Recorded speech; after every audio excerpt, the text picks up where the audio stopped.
વિજય મારા મોઢે મચ્છર જતું રહ્યું હવે જા જલ્દી ફટાફટ ઓલ આઉટ પી લે એટલે કામ પૂરું. કાલે મારો એક ભાઈબંધ મને પૂછતો હતો કે લગ્ન પછી વિવાહિત જીવનની લાઈફસ્ટાઈલ કેવી હોય. મેં એને કીધું કે ભાઈ લગ્ન પછી લાઈફસ્ટાઈલ નહીં, વાઇફ સ્ટાઈલ હોય ખાલી.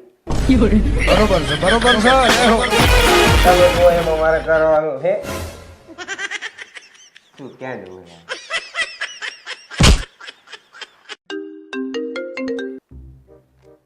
હેલો હા તું ઘરે છે ને? ફટાફટ કોમ્પ્યુટર પર જા તો મારે એક કામ છે. અરે મને એ બધું નહીં ભાવે યાર. અરે જાને યાર, મારે અર્જન્ટ એક ફાઇલ ની જરૂર છે. હા જાઉં છું.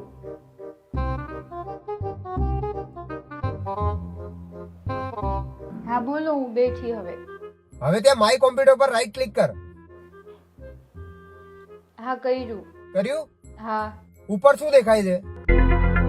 પંખો. હા તો લટકી જાય ને ઉપર. મૂક ફોન.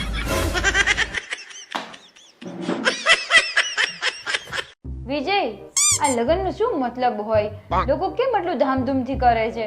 અરે કોઈ મતલબ નહીં. લોકો ધામધૂમથી એટલે કરે કે લોકો છેલ્લી વાર આમ ગામને જાહેર કરી દે કે જોઈ લો હવે અમારી જિંદગી પૂરી, હવે અમારા રમવાના હસવાના ખેલવાના દિવસો ગયા, અમે જેટલું ભેગું કર્યું હતું બધું ખર્ચી નાખ્યું અને હવે અમારી જિંદગી પૂરી. એટલે કે લોકો પોતે જ પોતાની જિંદગીની સોપારી આલીને જાહેર કરે ધમાધૂમ. શું કાઈ પણ બોલો છો?